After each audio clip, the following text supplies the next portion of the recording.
Baik.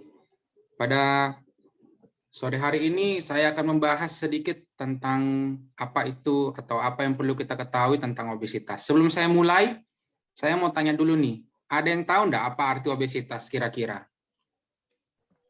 Kelebihan makan. Apa? Kelebihan makan. Baik. Ada yang mau memberikan pendapat lagi? Kegemukan. Kegemukan. Siapa yang bilang kegemukan tadi tuh? Brilian. Brilian. Baik. Nanti ini ya, message saya melalui Zoom ya. Oke. Boleh di next slide? Nah, jadi sama seperti yang tadi sudah dibilang, kelebihan kebanyakan makan, kelebihan lemak, nah itu semuanya betul. Obesitas itu adalah suatu kondisi medis berupa kelebihan lemak yang terakumulasi sedemikian rupa sehingga menimbulkan dampak yang merugikan bagi kesehatan, yang kemudian menurunkan harapan hidup dan atau meningkatkan masalah kesehatan. Baik, boleh di next slide. Next. Oke, ini adalah epidemiologi Indonesia. Jadi di situ bisa dilihat ya, menurut Riskesdas tahun 2018 ternyata Indonesia itu sangat tinggi untuk angka obesitasnya ya, dan yang paling tinggi di Indonesia itu adalah di Sulawesi Utara. Jadi Pak Pendeta Daniel hati-hati nih kalau pulang ke Manado ya, nanti balik ke sini obesitas sudah. Terus yang kedua itu untuk DKI Jakarta sendiri ada di sudah di 29,8% dan seterusnya. Nah, dari sini juga kita bisa lihat untuk yang anak-anak ternyata dari tahun 2007, 2013, 2018 itu sudah mengalami peningkatan juga. Nah, ini diperkirakan akan meningkat lagi sampai ke tahun sekarang karena penelitian dilakukan hanya 5 tahun sekali. Gitu. Boleh next slide? Baik, ini dari global, dari epidemiologi global juga mengatakan bahwa ada sekitar 650 juta orang yang usianya di atas 18 tahun yang mengalami obesitas, dan prevalensi overweight dan obesitas hampir 2 kali lipat pada negara maju dibanding negara berkembang. Ya, Indonesia saat ini masih negara berkembang ya. Kita tidak tahu beberapa tahun ke depan seandainya Indonesia negara maju mungkin bisa mengalami hal yang sama. Kenapa? Karena pada negara maju ya mereka mempunyai beban kerja dan lain sebagainya yang sangat kompleks ya. Dan obesitas pada anak dan remaja dapat menjadi prediktor terjadinya obesitas saat dewasa ya. Kenapa? Karena kalau dari kecilnya sudah dibiasakan mungkin dia makan banyak, istirahatnya berlebihan, olahraganya kurang, biasanya itu akan menjadi suatu kebiasaan yang akhirnya dia di masa tua nanti akan dia teruskan. Sehingga di sini dikatakan sekitar 80% remaja umur 10-15 tahun yang mengalami obesitas akan didapati obesitas juga di usianya 25 tahun ke atas. Boleh next. Next slide. Next lagi. Nah, sebelum kita masuk ke obesitas seperti apa yang akan saya jelaskan, saya ingin teman-teman semua kalau ada pita ukur di rumah coba diukur lingkar perutnya, terus kalau bisa diukur tinggi badannya. Saya mau lihat teman-teman semua nih kira-kira berapa IMT-nya atau indeks massa tubuhnya. Nah, kalau untuk saya sendiri, saya jujur masuknya di gemuk karena saya sudah melakukan perhitungan dan saya dapatnya di 25,5. Nah, kalau teman-teman yang lain saya enggak tahu ya, nanti bisa dihitung masing-masing. Dan dari sini dikatakan untuk yang overweight itu 25,0 sampai 27,0 dan obesitas di atas 27. Nah, bisa juga dilihat dari lingkar perut. Untuk laki-laki itu lebih dari 90 dan perempuan lebih dari 80. Berarti kalau di bawahnya normal ya. Next slide. Next lagi. Ya, ini untuk klasifikasinya saja sebenarnya. Sebenarnya ada perbedaan antara klasifikasi WHO sama klasifikasi nasional. Kenapa ya? Kita tahu sendiri orang luar mereka punya budayanya sendiri, beda dengan kita ya orang Indonesia. Budaya kita sama budaya mereka beda, sehingga ada perbedaan juga untuk pengukuran berat badan dengan tinggi badannya. Oke, boleh lanjut. Nah, penyebabnya. Ya, dari genetik. Genetik di sini memainkan peran penting ya. Kenapa? Karena genetik itu sebenarnya genetik hanya 10%, tetapi pada beberapa kasus, contohnya seperti penyakit yang dibawa oleh genetik itu memang mempengaruhi. Boleh lanjut? Nah, faktor lingkungan ini seperti kita saat ini atau 2 tahun belakangan kita sudah sering WFH, dan kita tahu sendiri WFH itu kerjanya cuma duduk di depan komputer, ya enggak ngapa-ngapain, duduk, nanti ke ruang makan, habis itu kerja lagi kayak gitu dan seterusnya, sehingga mengurangi mengurangi kerja kita atau mengurangi aktivitas kita. Lanjut. Kurang olahraga ya sudah pasti, kurang olahraga pasti menyebabkan obesitas juga. Lanjut. Nah, faktor obat-obatan. Nah, faktor obat-obatan yang saya maksud di sini adalah bukan obat-obatan vitamin yang kita minum ya, melainkan ini obat-obatan yang kita konsumsi dalam jangka waktu panjang pada penyakit tertentu. Misalnya pada penyakit gagal ginjal pada anak-anak biasanya harus diberikan obat yang namanya dexamethasone atau prednisolon atau metilprednisolon. Nah, obat-obatan ini yang kalau diminum dalam jumlah yang besar dalam waktu yang lama akan menimbulkan suatu penyakit yang namanya sindrom Cushing. Tapi itu nanti saya bahas lain waktu, karena kalau saya mau bahas semuanya tidak akan cukup waktu kita hari ini. Lanjut. Ada faktor psikososial. Nah, faktor psikososial ini sebenarnya sangat luas ya. Salah satunya adalah ketika kita waktu masih kecil mungkin dari didikan orang tua sudah diajar untuk makannya seperti apa ya, itu akan menyebabkan orangnya menjadi gemuk. Nah, ketika gemuk atau mungkin orangnya atau orang yang stres ya, saya nggak bilang orang gemuk, orang yang stres biasanya mereka punya 2 mekanisme pertahanan. Yang pertama, dia akan banyak makan untuk menghilangkan stresnya, atau dia akan cenderung diam tidak melakukan apa-apa, mungkin ya me time lah, bisa dikatakan me time. Orang me time-nya beda-beda, ada yang me time-nya baca buku, ada yang me time-nya menonton, pokoknya dia melakukan hobinya. Nah, tapi pengecualian untuk hobi orang yang berolahraga ya. Nah, dari situ akan timbul mereka yang tadinya tidak beraktivitas, hanya menonton, hanya makan, itu akan menyebabkan terjadinya kegemukan.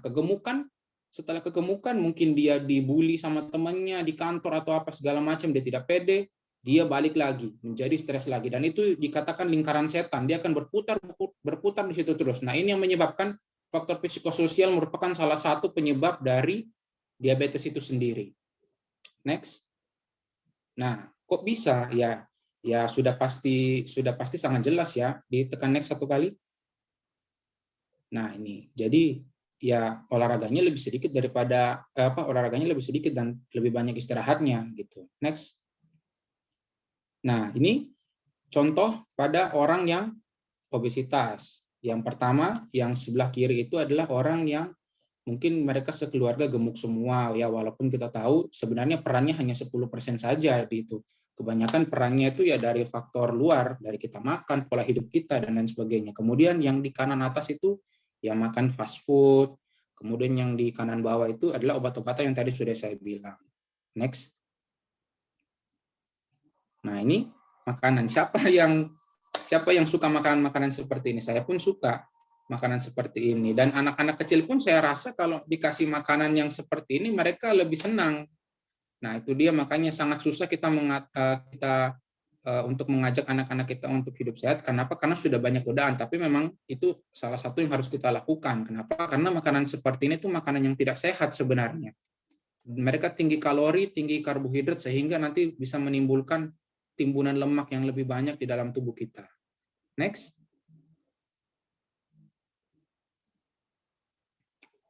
Nah, ini salah satu penyakit yang paling sering terjadi sama kita semua. Coba dipencet satu kali.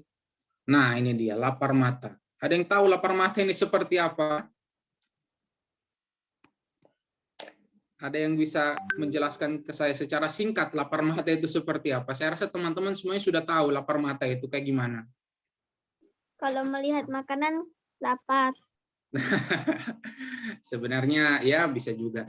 Lapar mata yang saya maksud di sini biasanya kita, apalagi dulu mungkin sebelum pandemi ya, kalau lagi jalan-jalan, walaupun sudah makan itu, terus lihat warung kok enak, kok banyak orang, pasti mau nyoba. Atau kita sudah makan, maunya jalan-jalan, tapi begitu lihat makanan, makan gitu. Jadi kita yang sudah makan sebenarnya, tapi karena lihat makanan yang enak, jadinya mau makan lagi, itu dia, lapar mata. Semuanya pasti pernah mengalami hal seperti ini. Apalagi kalau doyan makanannya yang disukai itu, pasti mau lagi makan. Next. Nah, gejalanya boleh di next. Nah, pertama ini, ada yang tahu ini maksudnya apa? Ini maksudnya badannya gatal-gatal. Kok gatal-gatal pada orang pada orang obesitas. Kenapa? Karena pada orang obesitas, lipatan perutnya itu atau lipatan kulitnya sangat banyak, sehingga terjadi timbunan, sehingga tempat itu lebih sering lembab. Sehingga mereka suka gatal-gatal di situ. Nah, saya rasa kayaknya kita distrik Jember nggak ada ya kayak gitu ya. Next lagi. Nah, gambar lutut, orang pegang lutut, itu artinya orang yang obesitas pasti punya keluhan sakit lutut. Nah, ini pengecualian untuk orang yang sudah lansia ya, walaupun memang lansia banyak juga yang mengalami sakit lutut. Nah, kenapa? Karena lutut menahan beban berat badan kita setiap kali kita beraktivitas. Itu sebabnya pada orang yang diabetes pasti ngeluh sakit lututnya. Dan tidak jarang juga pada orang lansia juga ngeluh lutut, sakit lututnya. Kenapa? Karena ya pada lansia pasti sudah ada pengeroposan tulang. Next. Nah, dan yang diabetes sudah pasti bajunya sempit semua. Tidak ada yang diabetes bajunya masih longgar, kecuali memang belinya yang baju longgar semua. Next. Oke, yang berikutnya adalah sakit perut. Sakit perutnya seperti apa? Ini pada perempuan. Kenapa? Karena pada obesitas banyak perempuan mengalami gangguan hormonal sehingga biasa keluhannya mensnya tidak teratur, suka sakit perut dan lain sebagainya. Next. Kemudian pada orang yang obesitas juga pasti ngorok kalau tidur. Kenapa? Karena di bawah dagunya sini banyak timbunan lemaknya sehingga kalau dia tidur pasti turun dagunya sehingga menimbulkan ngorok yang sangat kencang. Tapi tidak selalu ya orang ngorok artinya diabetes. Cuma kalau orang diabetes pasti ngorok kalau tidur. Next. Nah, itu maksudnya tensinya pasti tinggi. Kenapa? Karena kalau orang sudah obesitas banyak bisa terjadi penyakit-penyakit seperti tekanan darah tinggi. Next. Nah, ini yang paling sering. Saya banyak dapat banyak keluhan juga, dan saya rasa pasti salah satu di antara kita banyak yang punya keluhan seperti ini. Sakit punggung. Padahal tidak ada keluhan apa-apa, sakit punggung. Nah, kenapa? Pada orang diabetes itu pada orang obesitas itu suka sakit punggung. Kenapa? Karena ya seperti kita tahu beban di bagian atas itu sudah sangat besar sehingga ketika dia membungkuk, dia harus berdiri lagi, beban yang dihasilkan pada tulang belakang itu sangat besar sehingga menimbulkan rasa sakit di kemudian hari. Next. Dan yang terakhir, sering menimbulkan sakit kepala. Akibat dari apa? Dari tensinya tinggi itu sendiri. Next.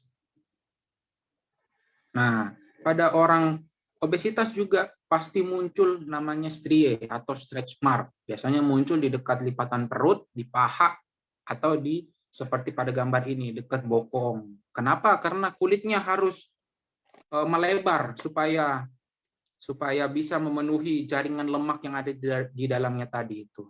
Next. Nah, dan ini salah satu penyakit yang bisa muncul pada orang yang obesitas, yaitu obstructive sleep apnea atau gangguan tidur, sesak nafas dia waktu tidur. Kenapa? Karena pada gambar itu bisa dilihat itu tong atau lidah. Pada orang normal, ketika kita tidur, otot-otot di dalam tubuh kita akan relaksasi semuanya. Salah satunya adalah lidah. Lidah itu adalah otot. Lidah itu tidak ada tulangnya, itu cuma otot semuanya. Dan itu ada hampir 5 macam otot di situ bergabung menjadi satu. Nah, otot lidah ini relaksasi. Ketika dia relaksasi, dia akan jatuh ke belakang. Itu yang ada tulisan ufula, dia akan jatuh ke situ. Dia akan merelaksasi, akan jatuh ke situ. Tapi pada orang normal, ketika dia merelaksasi, jatuh ke belakang, akan menyediakan sedikit ruangan untuk udara bisa lewat. Ya, untuk kita bernafas pada orang normal. Tapi pada orang yang obesitas, dia terjadi gangguan.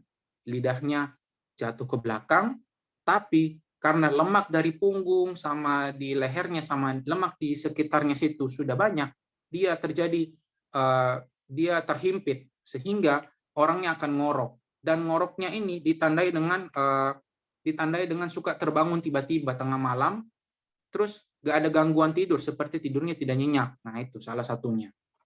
Caranya seperti apa untuk memperbaikinya? Ya harus menurunkan berat badan sendiri. Kenapa? Karena ya penyebab utamanya itu.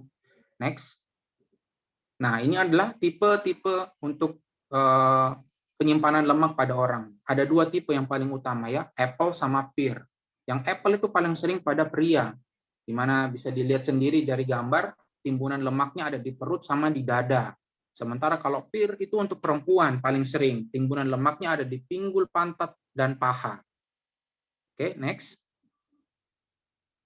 Next lagi. Nah, ini.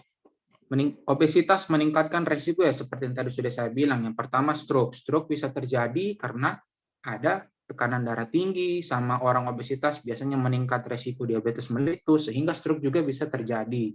Kemudian ada serangan jantung. Serangan jantung juga bisa terjadi karena dari tekanan darah tinggi sama diabetes mellitus itu sendiri. Terus ada artritis atau sakit sendi yang tadi sudah saya jelaskan, tekanan darah tinggi. Terus ada vena varicose atau varises. Biasanya varises itu terjadi karena lipatan kulit di situ terlalu luas sehingga venanya tertekan. Sebenarnya vena varises itu muncul karena vena yang harusnya dialiri oleh darah, dia terhimpit sehingga dia akan mencari jalan keluar, dan cari jalan keluarnya itu yang paling gampang adalah dia naik ke permukaan sehingga tampak seperti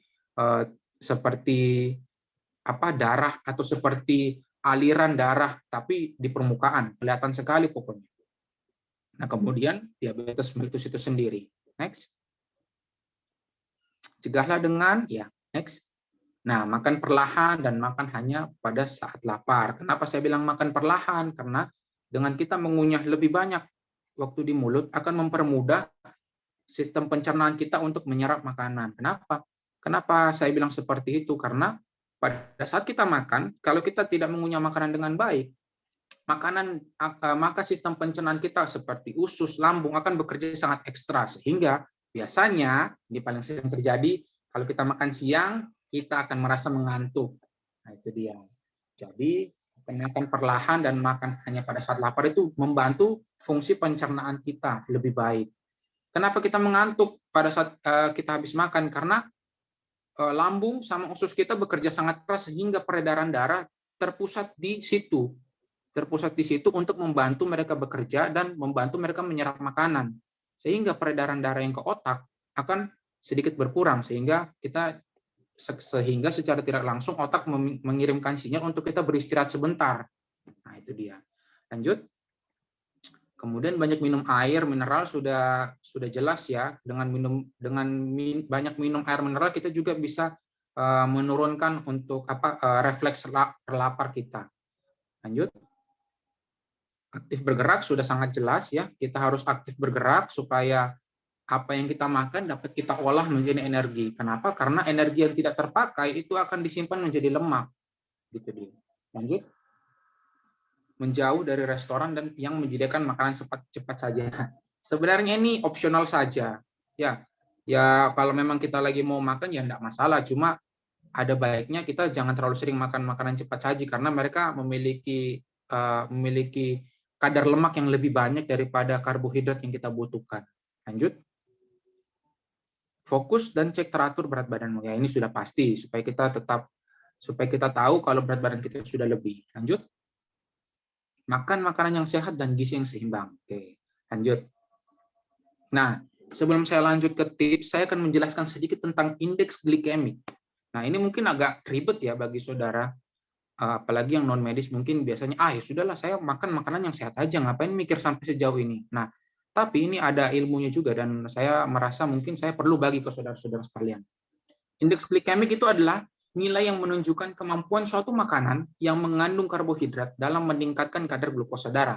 Ingat ya, kemampuan suatu makanan yang mengandung karbohidrat dalam meningkatkan kadar glukosa darah. Jadi ketika kita makan suatu makanan, makanan itu akan menimbulkan refleks untuk keluarnya kadar glukosa, untuk dicerna menjadi kadar glukosa darah. Ya, di bawah situ sudah saya kasih warna ya. Yang rendah itu kurang dari 55, sedang itu 56 sampai 70, tinggi sampai 71. Nah, itu angka bisa diambil dari mana? Nanti saya jelaskan. Lanjut. Nah, terus ada beban glikemik lagi. Beban glikemik itu adalah suatu nilai yang menunjukkan respon glukosa darah setelah mengkonsumsi satu porsi makanan. Satu porsi makanan ya, ingat. Porsi makanan yang kita pakai di sini adalah porsi makanan orang dewasa. Biasanya porsi makanan orang dewasa itu kalau untuk nasi itu secungkup tangannya sendiri atau secungkup tangan orang dewasa. Mungkin kalau gramnya itu sekitar 200 atau 300 gram. Oke. Nah, dihitung dengan mengkalikan nilai indeks glikemik makanan dengan jumlah karbohidrat yang terkandung dalam satu porsi makanan tersebut, kemudian dibagi 100. Nah, itu mungkin agak ribet, jadi langsung lihat saja. Itu intinya kalau rendah itu kurang dari 10, sedang 11 sampai 19, tinggi lebih dari 20. Oke, lanjut. Nah, ini dia. Saya nggak tahu kalau di saudara bisa kelihatan dengan jelas ya. Saya cuma menggunakan HP soalnya. Jadi di sini bisa lihat sendiri ya semuanya ya. Ada makanan yang ada makanan yang ditandai merah, hijau, kuning. Nah, ini semua makanan yang tadi sudah saya jelaskan. Yang paling baik sebenarnya makan makanan yang berwarna hijau. Kenapa? Karena itu mempunyai indeks glikemik rendah dan beban glikemiknya juga rendah. Indeks glikemiknya adalah ketika kita makan, makanan itu diubah menjadi gula, ya. Jadi kalau misalnya makanan yang kita makan diubah menjadi gulanya di situ warna hijau, berarti sedikit, sehingga beban glikemik atau beban makanan beban yang harus dihasilkan oleh tubuh kita untuk menghasilkan insulin yang biasanya sering dikasih tahu ya, kalau orang diabetes itu masalah tentang insulin ya. Insulin yang harus dikeluarkan untuk mencerna gula itu menjadi tenaga atau menjadi lemak itu sedikit juga. Gitu. Jadi bisa dilihat di sini, saya tidak perlu baca semuanya karena ini hanya sebagian kecil dari semua makanan yang ada. Kalau memang mau cari tahu lebih itu bisa cari tahu di website tentang gizi, itu mereka lengkap semua, sampai nasi goreng, sampai sate, apa semua itu mereka ada, dan mereka itu sudah menuliskan beban indeks glikemik dan beban glikemiknya sendiri. Oke, lanjut. Nah, ini tips yang akan saya bagikan, mungkin tidak banyak, tapi lanjut saja dulu. Yang pertama kita tahu protein. Protein itu yang lebih bagus adalah protein nabati ya. Walaupun memang protein hewani juga kita butuh sebenarnya. Nah, protein nabati ya yaitu kacang-kacangan, kacang kedelai, kacang hijau, kacang merah. Sementara hewani adalah daging merah, telur, ikan, dan produk susu. Lanjut. Nah, kemudian lemak. Lemak itu dibagi menjadi dua, lemak baik dan lemak jahat. Lemak baik ya berasal dari alpukat, minyak zaitun, minyak wijen, biji wijen, minyak biji labu, dan lemak buruk. Lemak buruk itu lemak hewan, kelapa. Kelapa ini mungkin maksudnya santan ya, sama minyak kelapa. Terus lemak jahat, lemak trans atau margarin. Lanjut. Nah, serat ya sudah sangat jelas ya, serat kita harus meningkatkan konsumsi serat supaya makanan-makanan yang seperti tadi itu tidak kita konsumsi terlalu banyak, dan lebih disarankan untuk kita cemilan menggunakan buah-buahan sebenarnya. Lanjut. Nah, ini makanan selingan. Biasanya kita makanan selingan itu makanan yang cepat, yang bisa langsung kita ambil. Contoh kalau makanan selingan yang ada di meja ya yang paling cepat kita ambil biasanya ya cake. Kalau bukan cake ya cookies, kayak kue-kue gitu. Nah, sebenarnya boleh, tapi itu ada kadarnya juga, dan sebenarnya dan lebih baik kalau kita menghindari makanan-makanan seperti itu. Sebenarnya kalau mau kalau mau yang lebih enak sih sebenarnya untuk selingan ya, biasanya selingan yang paling enak itu ya makan kacang. Cuma jangan kebanyakan juga. Kenapa? Karena kacang itu proteinnya tinggi, dan protein jika berlebihan akan diubah menjadi lemak juga. Itu dia ya. Cuma memang kacang kan porsinya sedikit, dan kita makan kacang ya paling secungkup tangan kita aja, nggak mungkin lebih banyak dari itu. Tapi kalau makan seperti cookies gini ya, kita kan biasanya nggak tahu, makan aja terus gitu kan. Lanjut.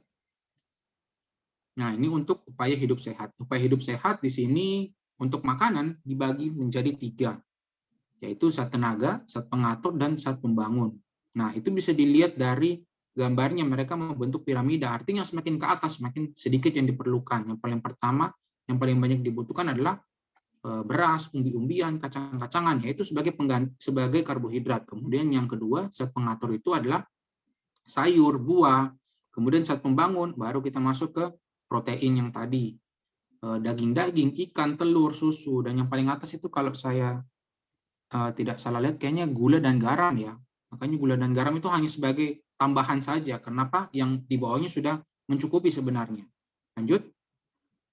Nah, kemudian ini untuk ini sebenarnya untuk orang tua atau usia lanjut, di mana mereka itu lebih jumlah kalori yang baik dikonsumsi untuk usia lanjut itu adalah 50% dari karbohidrat kompleks. Karbohidrat kompleks itu yang kita makan seperti nasi, roti, itu karbohidrat kompleks semua. Jadi mereka tidak perlu makan makanan yang terlalu banyak. Membatasi garam ya sudah jelas. Bisa kita juga semuanya sudah tahu kalau membatasi garam itu sangat baik, apalagi untuk orang yang darah tinggi. Terus makan makanan yang mengandung zat besi, kacang-kacangan, daging, bayam, dan sayuran atau sayuran hijau itu juga sangat penting untuk orang yang sudah lanjut usia. Kenapa? Ya seperti yang kita tahu, mereka kalau sudah lanjut usia biasanya memiliki beberapa penyakit ya.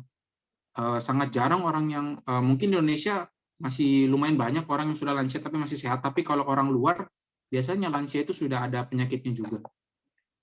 Kemudian mengkonsumsi bahan makanan yang segar dan mudah dicerna. Ya itu sudah pasti, apalagi pada orang lansia biasanya giginya sudah tidak ada semua, maksudnya sudah ada yang ompong. Jadi mereka untuk mengkonsumsi makanan itu harus dikasih yang lebih mudah dicerna. Nah, itu yang terakhir, makanan sebaiknya yang mudah dikunyah. Lanjut. Nah, terus faktor aktivitas. Nah, ini bisa dilihat orang lagi main lompat tali, main skipping, lanjut. Terus main bulu tangkis, lanjut. Jogging, lanjut. Nah, ini bersepeda, sepatu roda. Nah, semua dari yang sudah saya tunjukkan ini bisa kita lakukan. Tapi kuncinya adalah konsisten dulu. Baru kita bisa melakukan lebih lama. Sebenarnya dianjurkan seminggu 3 kali. Selama 30-40 menit setiap kali olahraga. Tapi biasanya kita juga mempunyai kesibukan masing-masing sehingga biasanya kita tidak konsisten, dan saya pun juga kurang konsisten untuk olahraga. Saya jujur masih sangat susah untuk olahraga karena masih banyak kesibukan, tapi sekarang lagi berusaha untuk kembali lagi berolahraga. Biasanya saya ikut main bulu tangkis dengan teman-teman rumah sakit ya. Tidak jarang juga ikut futsal sama mereka. Mereka sudah ada grupnya sendiri dan saya sudah masuk tapi masih belum bisa rutin ikut karena ya masih ada kesibukan. Tapi kuncinya adalah konsisten dulu. Seminggu sekali tidak apa-apa. Seminggu 2 kali tidak masalah. Tidak perlu 30-40 menit. 20 menit, 15 menit tidak masalah. Kenapa? Intinya adalah kita mencoba dulu. Jangan langsung seminggu 3 kali, harus seminggu 3 kali, harus 30-40 menit. Nah, itu kadang sebagian orang masih susah. Jadi intinya konsisten dulu. Seminggu sekali tidak masalah, seminggu 2 kali tidak masalah. Lanjut. Nah, gaya hidup. Nah, seperti yang sudah dilihat di gambar situ, merokok, ya saya tahu di Advent kita tidak boleh merokok, tapi ya saya hanya membagikan informasi saja bahwa sebenarnya merokok itu sangat banyak masalahnya ya. Sebaiknya jangan merokok karena orang merokok sangat beresiko untuk terkena serangan berbagai penyakit seperti serangan jantung, kanker paru-paru, dan tekanan darah tinggi. Lanjut. Nah, periksa kesehatan secara teratur biarpun tidak ada sakit dan cepat berobat bila sakit. Nah, intinya kesimpulannya adalah balik lagi seperti ayat di Alkitab, perlakukan tubuhmu sebagai bait Allah. Jadi sehingga kalau misalnya kita tahu itu, kita jaga tubuh kita supaya kita tetap sehat terus ya. Lanjut. Nah, terima kasih, Tuhan memberkati. Ada pertanyaan?